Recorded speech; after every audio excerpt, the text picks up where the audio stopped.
All right, Doyle, I think I'd give it about 1 more minute and then go ahead and begin. We have about 140 people on right now. All right. Several of them are here.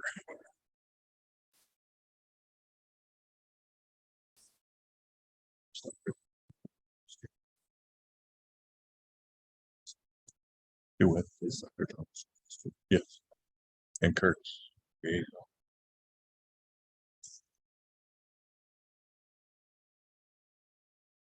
I'm gonna give it right at 1, okay?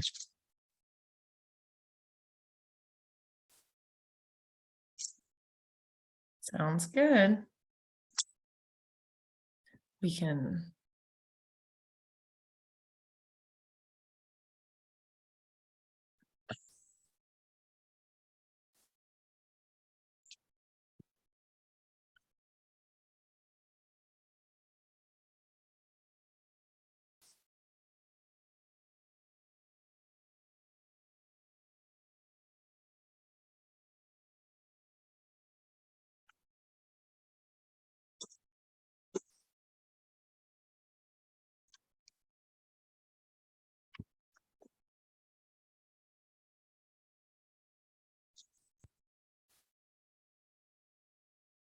Okay, let's go ahead and get started, Victoria. First of all, I want to welcome everyone who's on the call today, all of our FPCs, our GADs, AEs, as well as the hardworking people of this committee, the FPC Advisory Committee, who've taken time to be on this webinar today. For those of you who may not know me, I am the 2023 chair of the FPC Advisory Committee. I also want to introduce this year's very capable vice chair, Soccer Chapman Thomas, and our committee liaison, Kurt Thompson. Also, our very own NAR staff executive, Victoria Gibbons, who will be joined by a number of NAR advocacy staff members. As a reminder, this FPC Advisory Committee sole purpose is to support and come alongside you, the FPCs, for NAR and your efforts with your members of Congress. And of course, our current mission is to get our members of Congress and their staff to the Realtor Block Party.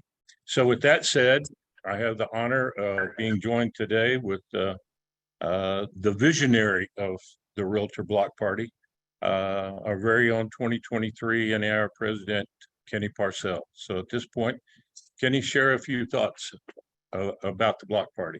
Well, first and foremost, thanks for taking time to be on the call. And it's always a good day to be in Kansas City with my brother here from another mother that I get to hang out with, Doyle. He's doing a fabulous job. The big thing I just want to share with you all, when the members of Congress think of the National Association of Realtors, they do not think of me or the current president. They think of you all. You're the face of the Realtor. So thank you. The Block Party is just a vision we had going back to 2012 with President Mo with the blue t-shirts and the sea of blue. And that's kind of the vision. And then with Shannon and team, as we've kind of massaged it, that if we could get them to an event and not just get them, but get their staff, the lowest level of staff to their chief of staff, and have a good time, that we could really make it so much more impactful than just getting a picture by the restroom at the Rayburn building. So it's going to be an event. Make the push. They're not going to want to miss it. And I promise you, we're going to have a good time. And it's going to be something we talked about for years. Everyone's going to have their blue, sea of blue t-shirt. For the FPCs, we have a hat or a bandana to recognize you. Same with the local and state presidents and CEOs and the leadership. So we can look for those people that are in leadership. But it is going to be an epic event. Thank you for working so hard to get your member of Congress there and also their staff. And we're going to have a heck of a time. And the big draw too is the White Ford Bronco. The band is like, they have a pretty big cult following. So it's going to be great. But with that, we're in Kansas City at the Broker Summit. I just wanted to pop in and say how much I appreciate this guy. I appreciate the NAR staff and all you all for what you do for us. So with that, thank you so much. And thanks for letting me crash your Zoom. Thank you, Kenny. And I realized today we're just 3 weeks away 3 weeks from today is our block party. So at this point, I want to turn it over to Avery Walker, NAR Advocacy, to talk about our invitation, the RSVP. Thank you, Doyle. As a reminder, the invitation that we got for you all is for your member of Congress and their staff. So please do not use the link on that invitation to RSVP yourself. You will be able to RSVP if you haven't already for the conference. There's a section where you can RSVP there. And as of now, we have 580 folks from Capitol Hill. And of that 580, there are 50 members of Congress that have RSVP'd so far. Thank you so much for pushing out the invitation to your member. We also have our lobbying team that is helping with pushing that out to the Hill. So hopefully those numbers just increase. And as a reminder, the link that Victoria sent you all has those current RSVPs that are updated Monday through Friday, and you can sort it through state on the site. And that is it. Thank you, Avery. One of the things I'll add to that too, that I've been able to do that I think would help if every member of the committee would do it, but as well as FPCs. And that is when you get that list and sort it by state, to simply copy and paste your particular state, if you're on this committee, and send it to the FPCs in your state. It'll really give them an idea of who has currently RSVP'd for the event, and it'll kind of put a little peer pressure on the others to get out and make those invitations, because it will take multiple asks to get this, to get everyone there that we need at the party. So next, logistics and frequently asked questions. Patrick, I saw you on the call. Yeah, hi Doyle. Good afternoon, everybody. I'm Patrick Newton, NAR's Director of Advocacy, Communications, and Strategy, and I've been helping plan this party along with a lot of other people. Yeah, let's talk logistics, because we're getting close to the day here, and there's a lot to go over. And I know Victoria has a few things there on the agenda, so I'm going to first sort of start with those items since they are listed right there on the agenda. Let me pull that up real quickly. But first off, we're going to talk about what to wear and when to be there. So the party starts at 6 o'clock. This is a very casual event. So what you wear to a baseball game is certainly fine. Members of Congress and their staff will be coming straight from the Hill. There'll probably be an early vote series that night. And so they will be in suit and ties most likely, but the rest of you are not required to be in suit and ties, but it is up to you personally what you feel comfortable wearing. Some will be in, obviously you'll be in your t-shirts, but some will be in shorts or pants, but you know, it's totally fine for you to be in casual mode. And all the realtors will be wearing their Riding with the Brand blue t-shirts that you will receive when you arrive at our May meeting for check-in. Secondly, how and where you will connect with your legislators. So the way this is going to work is when you come up to Nationals Park, there's a big entrance in the outfield. This is the entrance almost everyone goes into the park through, even during baseball games. On the left-hand side, there's going to be a special lane and entrance just for members of Congress and staff that are with them. Everyone else is going to go through the main entrance. We are asking that FPCs and GADs and AEs and anyone who's waiting to meet with a member of Congress to be at their state station inside the stadium. Our lobby team will be there at the entrance waiting for them to arrive. This is a group of people who will recognize every member of Congress by face. They know most of them by name and amongst the whole group. So they will recognize the member when they come in, point them to their state station, and then we would just ask that you be waiting around your state station starting at 6 o'clock when the party starts for when your member of Congress arrives. You know, it's going to take every state, every meeting is going to be a little bit different. I know that a lot of you are in contact with your schedulers in those offices or other staff members. Some will have firm regrets from a member of Congress, and you'll know that your member's not coming for whatever reason, and you might be meeting with a staff member instead, like a chief of staff, but we're really going to lean on you to sort of make sure you know who your meeting person is going, when they're going to arrive, the person you're meeting with. Security at the park. We have had quite a few questions about this, so I wanted to speak on this just for a moment because we do have quite a bit of security on site for the party. First, we have contracted as part of the contract, we have security inside the park. That's private nat security. Outside on the streets, around the stadium entrance where people will be arriving, we have DC police will be present. And then third, we have an involvement by the U.S. Capitol Police. This is the police force, the federal police force that guards all members of Congress, the Capitol building, and all the office buildings. They have regular events at Nat Stadium, so this is not going to be their first show. They even host the congressional baseball game every year where hundreds of members of Congress and their staff attend. So just wanted to put those sort of concerns out there so that you do know that we are taking the security side of this seriously. And also every person attending will be registered for the event. So nobody will be just sort of coming in off the street unless they have a badge or they've registered ahead of time.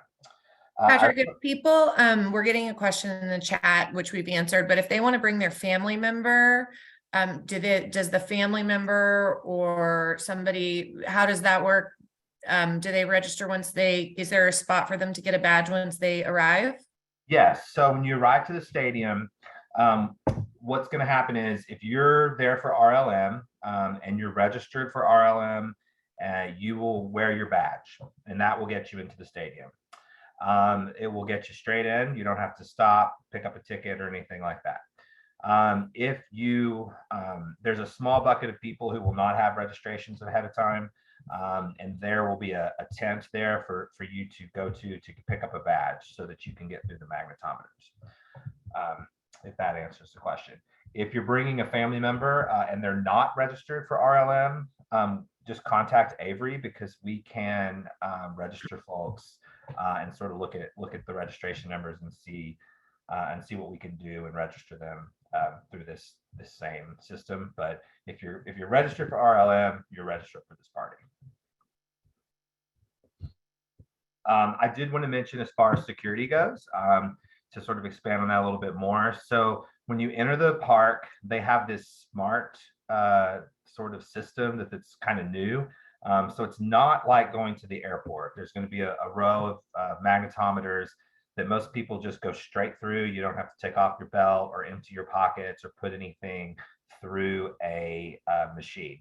It's sort of a smart system. So hopefully the entry process is going to go very smoothly, especially if you already have your badge and you don't have to go pick one up. You should be able to go right in.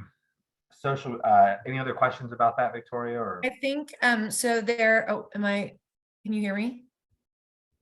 Yes. Okay, you can. Okay, sorry.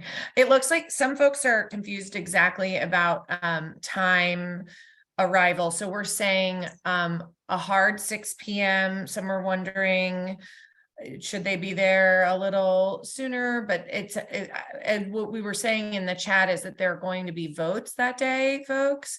And so your member of Congress likely is not going to be arriving any earlier than 6 o'clock. So if you can be there promptly at 6 p.m. and be ready to go and find your state table. I think you talked a little bit, Patrick, about how the state tables are organized. Did you touch on that a little bit? And yeah, I'll go over that. So that'll lead right into that. So once you guys get to the park at 6 p.m., I think that should be, would you agree that that's the appropriate time? Yes, so we're asking folks to be there right as the party starts at 6. We don't really need, you're not bringing anything to the park. There's nothing to set up. It'll just be a minute for you to walk from the entrance to your state station. So we don't need you to show up too early, just right at 6 when it opens. Anyone there before 6 will just be event staff setting things up. So I will talk about the Victoria, about the state station. So every state, territory, and the District of Columbia will have a table, a station, depending on how many congressional districts your state has. Will just depend on how big your station is. They are for the most part in alphabetical order when you enter the stadium, and they will be clearly signed. There are a few states that are off to the side, and that is just for logistical reasons. Some of our much larger states like California, New York, Texas, Florida, and North Carolina are both going to be in an area of the outfield called the Budweiser Terrace, that's a little bit more spacious than the concourse. And then under that, there's a picnic area, and that will also be clearly signed. And we will also distribute the map, and we will have a map in the conference app as well, showing where all the state stations are. At each of the stations, we're going to have, it's a high top table, a couple of chairs or stools. There's going to be a sign with your state name and flag. The sign will have a QR code on it that links to our advocacy priorities, our top 3 talking points. And just to remind you all that those are live and those are on flyin.realtor. So that QR code will just take you straight to flyin.realtor. So there'll be no paper flying around in the stadium and at the tables. So it'll be nice, clean, and simple. And also at the tables, we will have baseballs commemorating the party and some pins. So President Kenny is really keen on this, wants everyone to have a commemorative baseball, but also be able to, get your member of Congress to sign your baseball, get other members of Congress to sign your baseball, whatever you'd like to do with it. But each of the stations will have some baseballs laying around.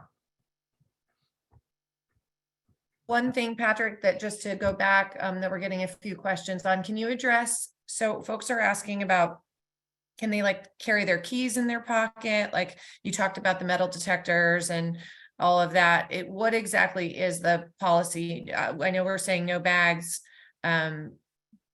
but we're getting some questions on that, like the plastic. Debbie's asking, can you bring a clear plastic purse like we do when going to the ball game? Marilyn's asking about purses, and Sure. a few others are about that. Sure. The bottom line is we're just telling folks the easiest thing to do is just don't bring anything. However, with that said, we realize that some folks might need to bring a small bag or purse into the stadium, and so the bag policy is pretty strict. They will allow a very, very small bag, and the best way to describe it is like the size of a Ziploc sandwich bag. It's like a tiny kind of clutch size purse. Anything bigger than that has to be in the clear plastic vinyl, like you just described, Victoria. But we're strongly advising folks not to bring bags if they can help it. And things like keys and cell phones and whatnot are totally fine. The smart machines won't set that off. So bottom line is, pack light and enjoy the party. Are they, once everybody gets to their state station, are there going to be is there a seating?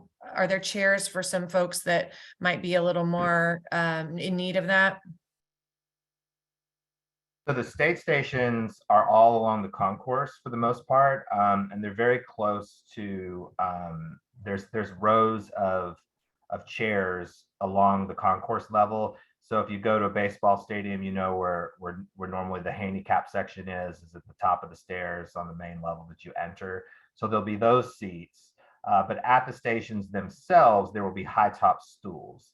But I know some folks can't be in stools, so if you need to sit down, there'll be areas to sit down in like the stadium seats.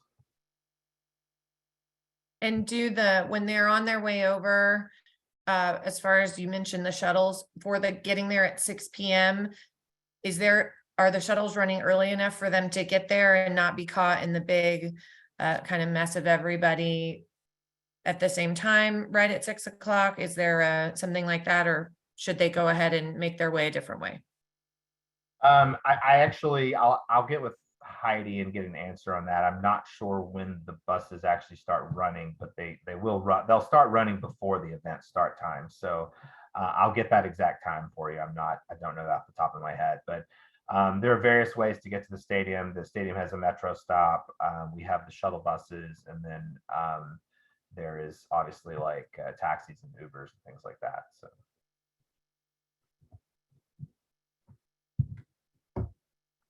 Okay.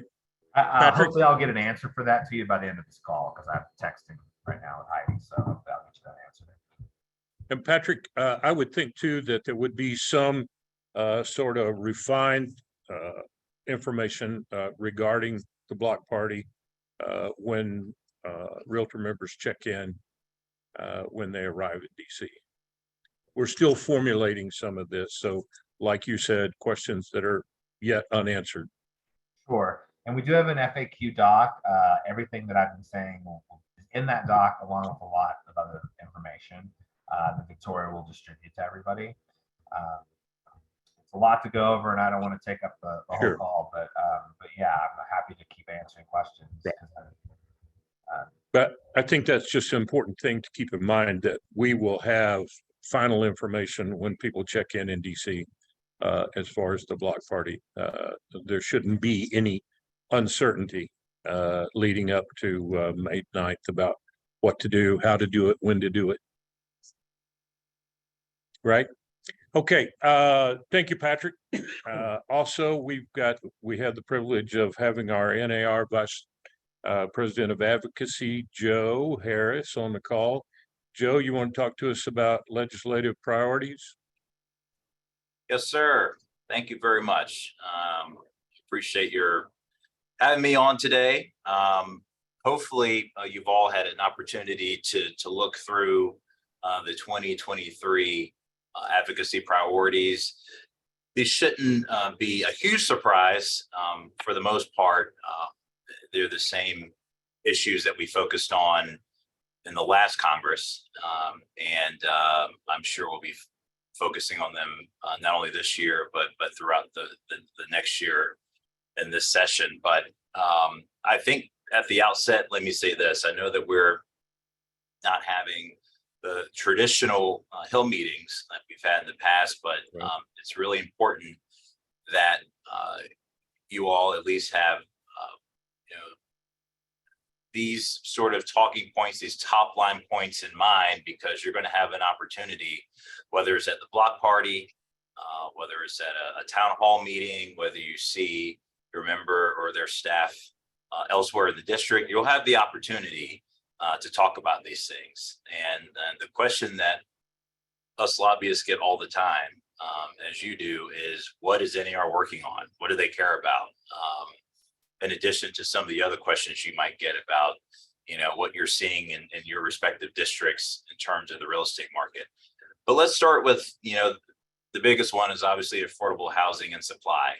This is something we've been talking about for several years now. And really it was NAR who started talking about this several years ago, before it really wasn't part of the national discussion. And now all of a sudden everyone's talking about it because everybody experiences it. Everybody feels it in their district. And a lot of the conversations I have, and I'm sure you are with members of Congress, is they are having trouble finding houses themselves, either for themselves or their kids, or they're wondering about property values. So we all know about the underbuilding gap to the tune of, at a minimum, 5.5 million housing units. I think the most important thing to stress here is that this problem didn't begin overnight. It won't be solved overnight, but we're actively involved in trying to sort of grease the skids on development, get the conversation going, get some legislation passed. Our first priority is incentivizing more owners to sell their homes. And a good way to do that is by increasing the amount of capital gains that a homeowner can exclude on a sale of a primary residence. Not only that, but it's just as important to index that amount to inflation, which is something that was left out in the last iteration of this particular policy. And we think that it would go a long way to addressing this issue in the out years if it's indexed. We actually have legislation that was recently introduced in the House called the More Homes on the Market Act. sponsored by Representatives Jimmy Panetta from California and Mike Kelly from Pennsylvania. Jimmy Panetta, Democrat, Mike Kelly, a Republican. Another thing you'll notice about a lot of these issues is that they're bipartisan and oftentimes bicameral. And we're working on getting these bills and others like them introduced in the Senate if there's a House bill, and in the House if there's already a Senate bill. The second sort of priority that I would highlight is attracting private investment for building and rehabilitating owner-occupied homes in lower income communities. Really, the only way to do that is by offering some type of tax credit. And obviously, at the federal level, we are limited by our tools, arrows in the quiver. So we're going through incentives, carrots and sticks. That's what we do. Most of this stuff, you'll see most of the gains being made at the state level with regard to zoning, lifting zoning restrictions, and things of that nature. But we really do have the ability to offer tax credits, particularly to investors who are looking to put money into rehabilitating homes in areas where it's often more expensive to develop because it's more expensive than the appraisal values will support. So we have legislation called the Neighborhood Homes Investment Act, S657, sponsored by several bipartisan senators. Senators Ben Cardin from Maryland, a Democrat, Todd Young from Indiana, a Republican, Ron Wyden, who is chairman of the Finance Committee in the Senate, Democrat from Oregon, Jerry Moran, Republican from Kansas, and Sherrod Brown, Democrat from Ohio. Some heavy hitters in the Senate are all behind this legislation. And it got a lot of traction last year. And we're hoping that the momentum will carry on through this Congress. But this is a really important, I think, tenet of achieving that housing inventory shortage that we're trying to achieve. The next is incentivizing the conversion of unused commercial buildings to residential and mixed-use properties. This is something that's happening all around the country. Many commercial properties can better be adapted to fit the needs of the communities. And so we're pushing for legislation that does this. And lastly, creating incentives for housing providers to participate in HUD's Housing Choice Voucher Program.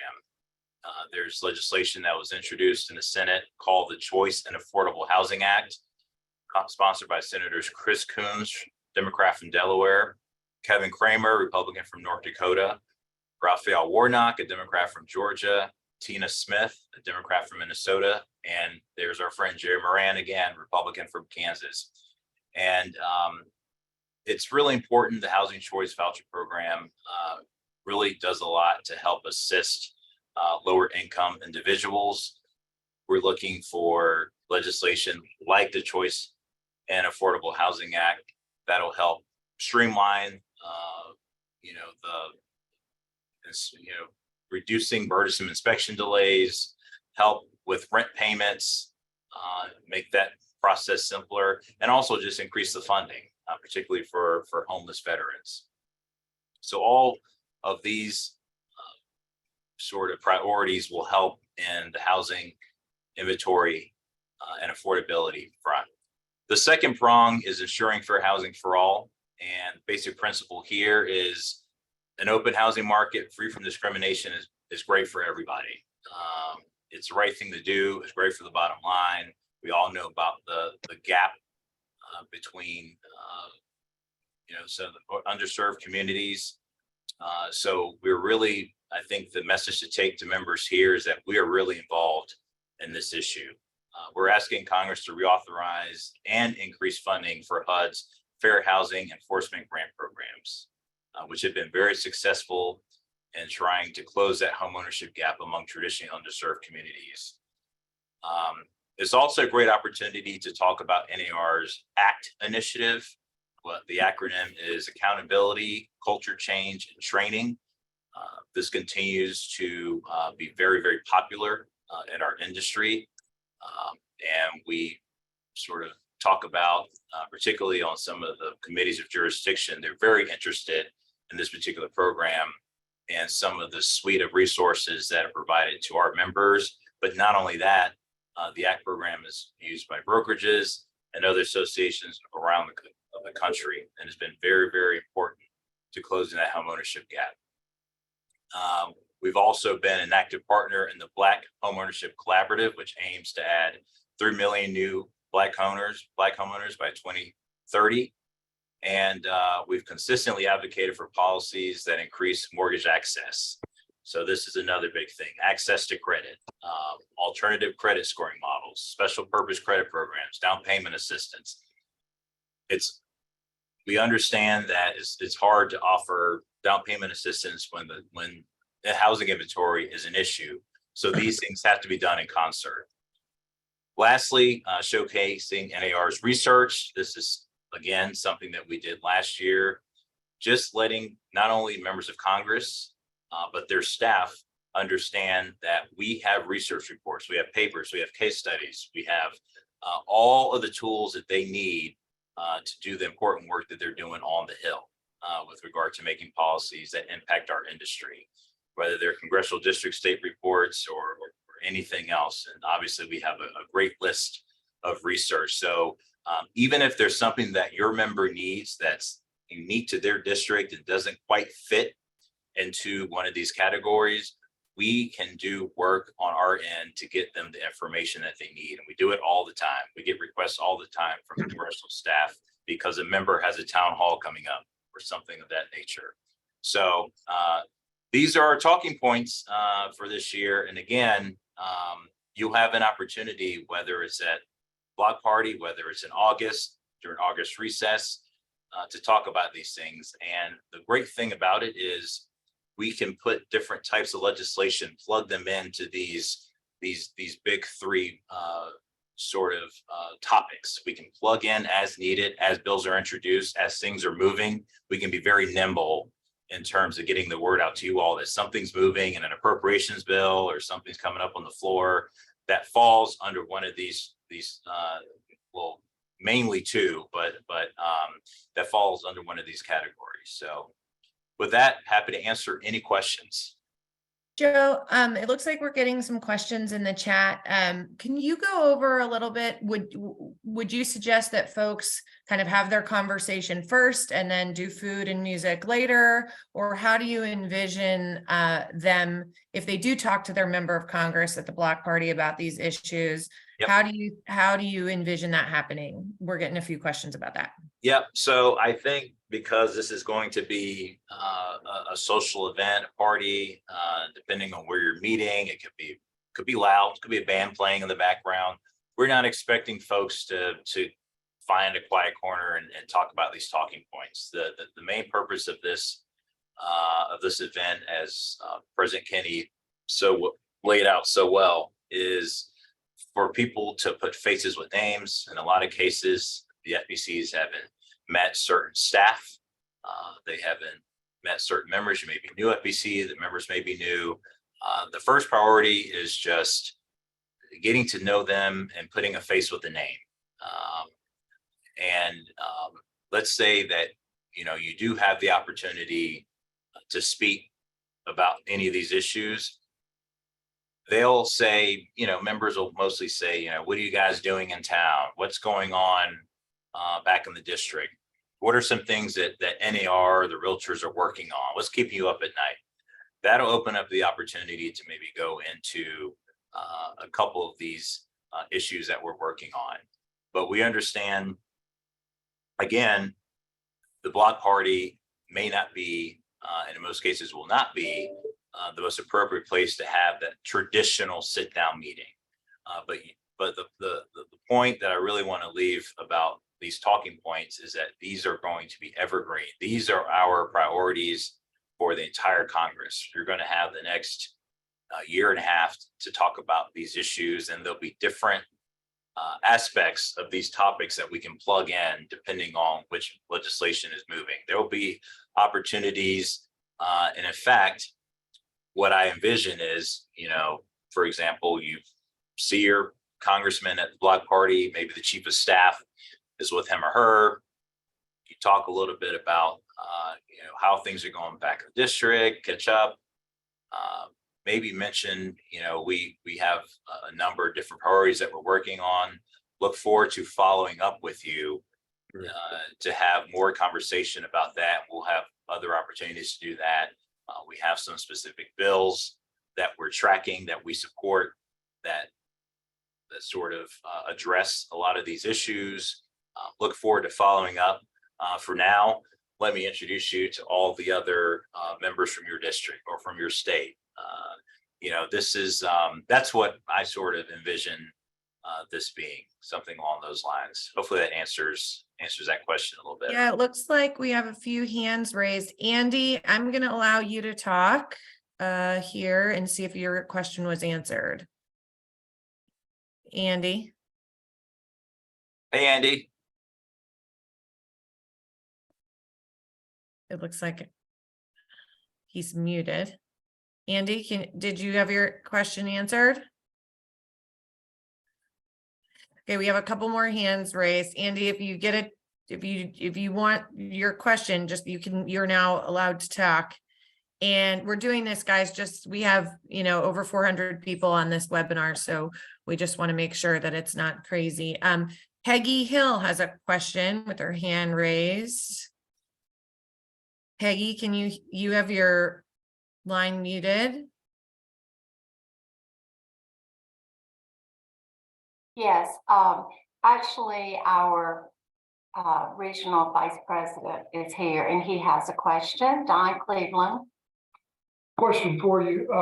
It's been communicated to us that the block party would not start until 7 o'clock. And that's what I have communicated to Jeff Duncan and his staff. I'm just trying to get it clarified. On what the block party start time? We were told it started from 7 till 9. There's also a South Carolina thing at the Hayes Adams, and it's from 5 until 7. So It officially starts at 6. Okay. But, members of Congress, I think probably where that came from, members have votes around that time, right, Joe? Yeah. And so they're probably Yeah. not going to be rolling down there until about 7 o'clock. So, and the band doesn't start, Patrick, until 6:30. Okay, I just wanted to be sure because that's what I communicated to Jeff and his staff. And I just wanted to be sure because if I need to go back and change it, that's what I'll do. But So there's more than likely going to be a boat series 6 because that's a fly-in day, and we knew that. But I think most members would arrive anyway closer to 7, but yeah. Their staff might get there earlier. Right. Okay, I just wanted to clarify what was going on. Yeah, and we are aware that 1 or 2 states have already gone ahead with a reception preceding our event. So maybe that's where some of the confusion is coming from. Maybe their event ends at 7, and that's when they plan to get to the block party. Okay. Thank you very much. Mm-hmm. We have a few more hands raised. I'll go to Ann DeFries. Ann. Thank you, and thank you for putting this on today, staff and volunteers. If our congressman cannot make it, do we schedule a Hill visit or meet with him in August? So Patrick, I don't know if you want to answer this, but from my perspective, this block party obviously is meant to be in lieu of the traditional Hill meetings. And so our number one ask of you is for you to ask your members and their staff to somehow make an appearance at the block party. That is our ask for mid-year. We know that there are going to be many other opportunities to meet throughout the year. August is a great time where we sort of take stock of where we are in terms of our priorities, how they match up with what's actually going on the Hill. Hopefully by that time, the debt ceiling issue, well, will be resolved one way or the other by the time August rolls around. But August is a great time because all the members, the senators, go home for the August recess, and that affords an opportunity to touch base with them at home, and also hopefully you'll have the opportunities to see them at some point during the Realtor legislative meetings. And it's important for them to know that you'll follow up with additional information on specific bills and those sorts of things. And that provides the opportunity to have a couple bites at that apple, not only seeing them in person at the block party, but also following up with members and staff after the block party with additional information about what we're working on at NAR. Okay. And Joe, I want to just add real quickly to that, Doyle. Washington was closed up until this past January, and the Capitol reopened fully. And something that our chief advocacy officer really wants to convey is that this town has been shut down for several years, and it is ready to mix and mingle. And so we're getting a lot of positive feedback from members and staff. They're very excited about this event. And that's something that you can really lean into when you're talking with these offices is, your member of Congress is going to have it's May, everyone's doing their fly-ins. They're going to have a dozen meetings, and they're going to take half of them in the hallway, when they duck out of their hearing. And this is unique. This is a field trip.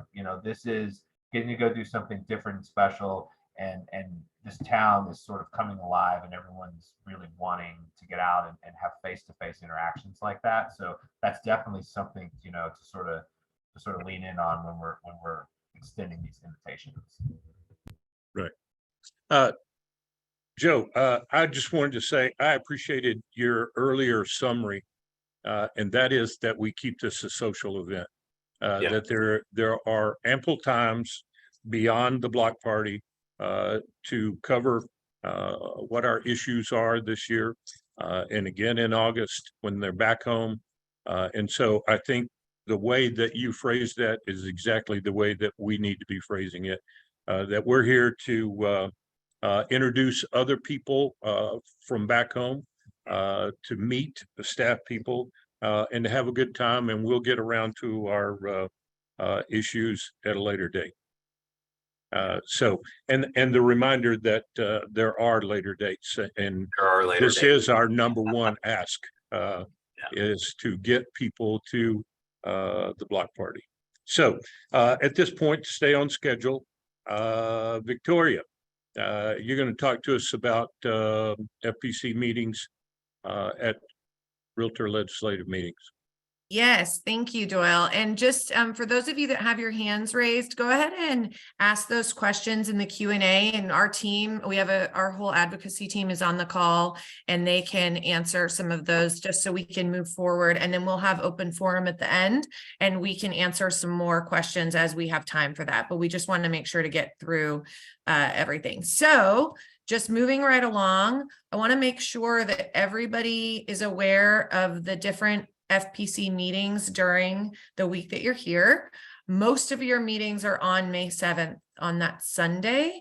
And one thing that we're going to launch today is your FPC e-packet. So for those of you that have never done a Realtor legislative May fly-in before, this is your one-stop shop for everything from your FPC schedule to the talking points and priority issues that Joe went over. The map for the Nats Park will eventually be up there. It's not up there now, but map for the FPC lounge, for various meetings, all of the invitation that you guys are sending around with the QR code, that will all be hosted there. We also have a RLM fact sheet that Patrick mentioned that will be hosted in your FPCE packet. So all of that, basically everything that you need for your meetings when you come up here will be there in that packet. And we'll put a link in the chat here in a second so that you can access that. It'll also be posted in your hub, and it will be posted in the FPC newsletter on Friday. So we'll start out on Sunday with the Federal Legislative and Political Forum, where that starts bright and early, 8 a.m. And you're going to go all day on the 7th. So just get a good night's sleep. I hope most of you guys are coming in on the 6th so that you can be there first thing for the forum. We have Doug Holtz-Eakin and Dana Peterson. They're going to talk about the state of the banking situation and institutional buyers and their effect on home ownership and fair housing and affordable housing. It's going to be a great conversation. And right after that, you all will move into the lobbyist salons. And I'm going to pause here. This is, again, for those of you who have not been with us in May, this is your first year as an FPC or engaging in the kind of advocacy side of things. The lobbying salons are divided by party and chamber. So the House Democrats will be in one room, House Republicans will be in another room, Senate Republicans, Senate Democrats. So there'll be 4 different rooms, and that's how you'll be broken up. So in the past, it's been broken up by state. This time it's going to be broken up by the way that we are organized in our new advocacy structure. And your lobbyists will give you the latest and greatest on what's going on with the block party, what our messaging is. If there are any, somebody had asked in the chat earlier, Joe, if there were any bill numbers that we're supposed to be talking about. All of that, we kind of wait and hold until right before the legislative meetings to be most timely. So if there's any kind of letter we're signing on to or any bill number that we want you to be aware of, that's going to happen in your FPC lobbyist salons. I can't stress enough how important these are. It's your FaceTime with your lobbyists and your NAR political directors. And I'm going to turn it back to Joe really quick because we have some new folks. I'm going to stop sharing my screen really quick who have joined our lobbying team. And Joe, why don't you go ahead and introduce them? Thanks, Victoria. Yeah, so very excited. You might have noticed when you logged onto the call, some new faces on the screen. Very, very happy to expand our lobbying team. And let me start with Matt Strauss, who officially joined us as a new director of government advocacy. He'll be working primarily, if you want to wave, Matt's there. He'll be working to support our lobbying efforts, primarily with Senate Republicans. And he fills a position that was previously held by Colin Allen, who many of you know, a long time lobbyist at NAR, who now runs the American Property Owners Alliance. But Matt served as tax counsel and policy advisor to both former Senate Banking and Senate Finance Committee member Ben Sass and former Ways and Means member George Holding, a Republican from North Carolina. He earned his law degree from the University of Mississippi School of Law and his BA from the Ohio State University. We're very happy to have Matt. Matt, you want to say hello? Hey guys, looking forward to working with y'all. Looking forward to meeting you at the meeting. Hope the block party is going to go well. Thank you, sir. Next, Catherine Crenshaw. She recently started as NAR legislative representative. She will be working primarily with House Democrats. A native of Birmingham, Alabama. She began her career in political campaigns over 6 years ago. She worked as Deputy National Finance Director for Senator Joe Donnelly. She's held leadership positions for multiple House and Senate campaigns. Most recently, she worked as Mid-Atlantic and PAC Finance Director for the Democratic Congressional Campaign Committee, which is where I got the opportunity to meet her and work with her. And she is going to be a great addition to the lobby team. Catherine, you want to say hello to everybody? Yeah, thanks so much, Joe. Hi, everyone. I am thrilled to be a part of this organization and look forward to meeting you all very soon. All right, thank you. And last but certainly not least, Rayleigh Wright, also started as NAR legislative representative, and she will be assisting our efforts with House Republican Caucus. Born and raised in Augusta, Georgia, a place that's been on many people's minds the last couple of weeks. She was actually at the Masters But she began her career on Capitol Hill before becoming senior director at the Elevated Group, which is a huge political fundraising organization in DC. She aided several high-profile congressional campaigns over those years. Chairwoman Kathy Rogers from Washington, former Chief Deputy Whip Drew Ferguson, among many others. But most recently, she served as Director of Government Affairs for the National Electrical and Contractors Association. So Rayleigh, do you want to say hello to everybody? Hi, everyone. Great to meet you all. I'm excited to be a part of this team and look forward to meeting you all in May. Thanks for the warm welcome, Joe. All right. We have a great team, folks. Very excited for you to meet them all. And obviously we have returning lobbyists as well. So I'll turn it back over to you, Victoria. Thanks, Joe. Okay, I'm going to get back on the screen share here so that we can get back to our schedule.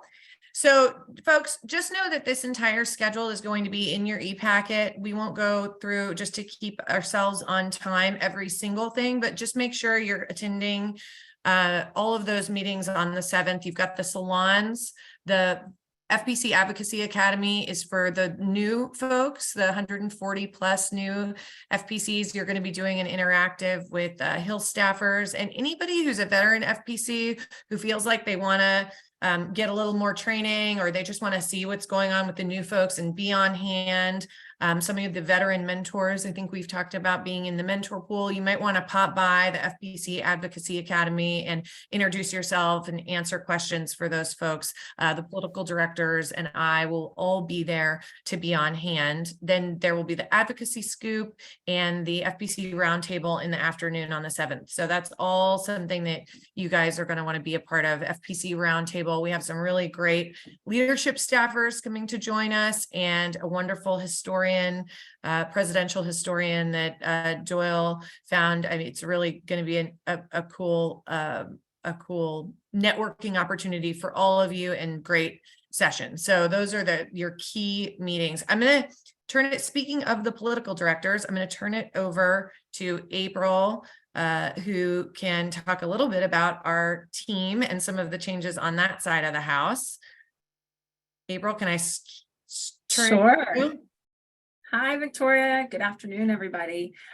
April Gavin, Director of Political Field Operations. It is my pleasure to join you today because if you're a newbie, you're going to be like, who is this lady? I didn't have the pleasure of meeting you in January because I was out on maternity leave. So I am so excited to meet y'all in May. Thank you for your service. We really appreciate it. This is the great, on your screen is the great team that we have to work with. It is your right hand and anything that you need to do when it comes to your job as an FPC. If you haven't already, now's the time to take out your phone. And these are our cell phones that are on the screen right now and our email addresses.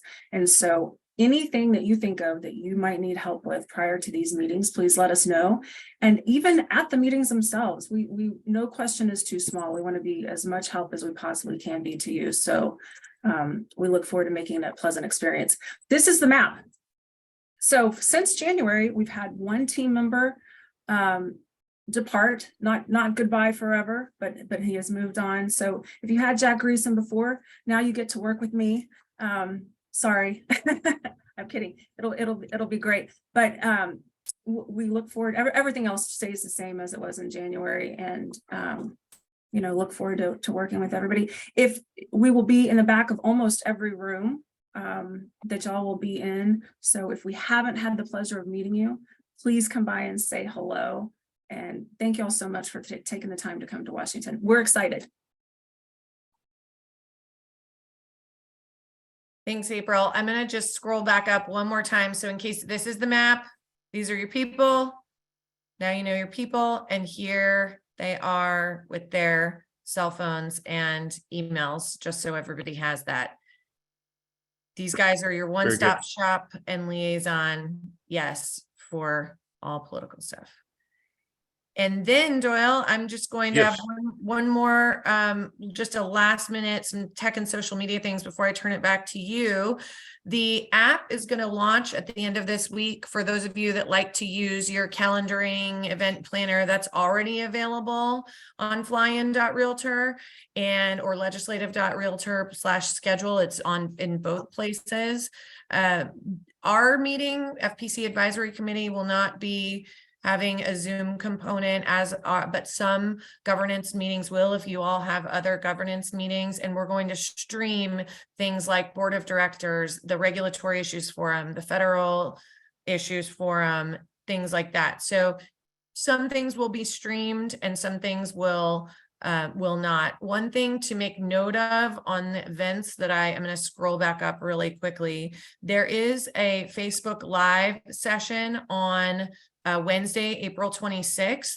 And this is going to go over President Kenny and his leadership team are going to go over kind of much more 30,000 foot level of the actual realtor legislative meetings, not just grassroots focused and advocacy focused, but all kind of the whole 300 plus events of the week. So you guys might want to definitely put that on your calendar as something to look at between now and then. And but with that, Doyle, I'm going to turn it back over to you. Yes, Valerie Rivers, are you on the call? Valerie's going to visit with us about congressional maps and RVP update or RPR update. Yes. Too much alphabet. That's right. So many acronyms, Yes. right? Hard to keep them all straight. Well, hello to everybody. Thanks for letting me come and join your meeting. What I wanted to make sure that you all are aware of is reports that you have access to through RPR. We have worked with NAR's advocacy team to pull in the FPC reports and kind of add them to what we call our federal economic area reports. You all have access, you all should have RPR accounts, and you've been given special access to these reports. I do have a video link that I can make sure Victoria has, include anything in the e-packet that might be useful for how to generate these reports. I took the liberty of running a report for soccer and her district to kind of show you how it looks when you first create the report. To Joe's point about the Block Party being like kind of put a face with the name, this is why it's so important on these reports to make sure that your profile is fully completed. Now, because things are different than this year with no Hill visits, I don't think anybody is expecting you to run these reports and bring them to Nats Park, but they are a great resource for you to send out ahead of time to your representative or to send as a follow-up after the meetings are over. But look at the importance of having the report properly filled out from your RPR profile. It can be co-branded with a state and local association logo, for example, that will be specific to your account. And all of this information on that front page pulls in from your RPR profile. So you want to make sure that you have a nice picture of you. If you send it out ahead of time, that's going to give somebody an opportunity to say, hey, I saw that report. I recognize that person. But everything about you, your broker logo, how to get a hold of you, your email address, and your phone numbers. And then as you scroll down the report, you'll see that the information is going to pull in from those NAR reports, all of those FPC reports. Just for the sake of time, I'm not going to go through this entire report, but I just want you to kind of take a look at it. You can see that's the first part of the report. And then the second part of the report starts to pull in from RPR, which is actually pulled in from our commercial application and some of our trade area reports, but reformatted for the FPC purpose. So you'll see this top cover page gives a really nice overview of that congressional district, the median household income, median age, total population, and then it will break each of those down into some individual consumer segmentation, the top 5 consumer segments. And then I don't want to go scrolling too fast or take up too much time, but you'll see that in each section of the report, there's more detail, who the people are that live in this district, what their traits are like, what their market profile is like. And then as you scroll down a little bit further, you'll see that there's a lot more information, population statistics, One thing that these representatives like a lot are the projections. So you'll see that in a lot of these, there's the data from 2022, but then the projections out to 2025 in terms of population. There's information about the demographics, by population, by age, whether they're married or not, median household income, per capita income, all kinds of different metrics that kind of go right through. And then at the very end of the report, there's a couple of home ownership information, median estimated home value, and the 12 months change in median estimated home value. So I encourage you to make sure that you can run these reports ahead of time. Like I said, you don't need to necessarily bring a hard copy anywhere. You'll have access to them to download them as a PDF. Everything is accessed from your RPR account. You just come over here to the right. There's a drop-down menu where you'll click on Association Tools, and that'll land you right here on this Economic Area Reports page. It's really easy. You'll just want to choose step number 1, Federal Economic Area Report. You pick your state, your geography, your district. Over here to the right is where it's pretty important to make sure that you pull in that branding that you would like. Click on this section that says branded cover. And here's the information about making sure that all of your cover page information is completed. You want to make sure all of these boxes are checked, because if they're not checked, you're not going to have that information on the cover page. And my tip of the day is also to make sure that you click show page numbers, so that when somebody maybe has a question about a certain metric or something that's on one of the pages, you want to make sure that they can easily reference that. So I will work with Victoria. She knows how to get a hold of me, but to make sure that you have everything that you need. If you're not familiar with how to generate these reports, we do have a video link I can quickly send out to you all just to kind of remind you how to generate these reports. And I am happy to take any questions about any of this or follow up with you, Victoria, directly. Any questions? Valerie, thank you. I can tell you, my member of Congress and staff certainly appreciate this report and the concise nature of this report. It allows them to really get to some basic information. Thanks, Doyle. So they look forward to it when I send it. That all of the districts should be updated. We had some questions about that over the past couple of weeks, but all of the new district information should be loaded with the updated maps. Again, reach out to Victoria or me directly if you have any questions about that. Good. Thanks again, Valerie. Victoria, e-packet. Yes, we sort of touched on this a little bit earlier, but your FPC e-packet is going to launch this afternoon right after this call, and you can access that through your FPC portal. We'll send a link. I'll post a link right here in a second in the Q&A so everybody can get a look at it early and often, but essentially it will have all of your meetings and everything that you need, including the invitation and talking points and that RLM fact sheet document that Patrick referenced earlier that has everything about the block party, etc. So social media graphics, hashtags, this PowerPoint and recording will be in your e-packet. So please access often. If you have any questions, that's going to be your one-stop shop. Yes, and I'd reiterate that the e-packet and the FPC newsletter that Victoria is so faithful to send out, open it and read it. You will find the answers to most of your questions if you'll simply stay on top of that. One thing, So, oh, Doyle, can go ahead. I'm sorry, I just wanted to just pop in with one more thing. You all are going to receive here in a day or two, the FPC Advisory Committee has already been exposed to these, but for those of you that have not played before, we partner with a group called One Huddle. And One Huddle is something that is an app on your phone that helps all of our training be interactive. So sometimes folks learn the best by playing an interactive online game. So you have a few games loaded into your One Huddle app for those of you that already have it. And for those of you that don't, you'll want to download One Huddle. It's just one, like the number one, and then Huddle in your Apple Store or Android, wherever you download your apps.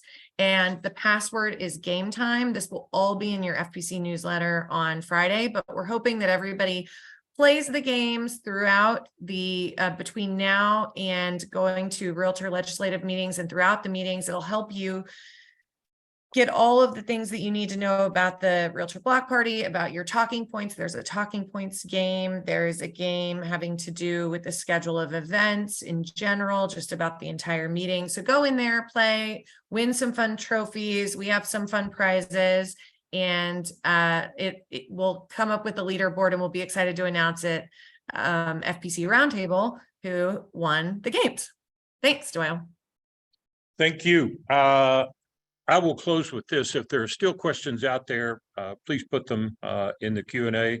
We'll get around to answering them, but in the interest of time, I want to stay pretty close to this. We plowed a lot of ground in a little over an hour, but I want to reiterate that the most important thing leading up to our meetings in 3 weeks is that ask for the Realtor Block Party. It is the one thing that President Kenny has asked for. I would ask everyone on this call, exercise your realtor talents.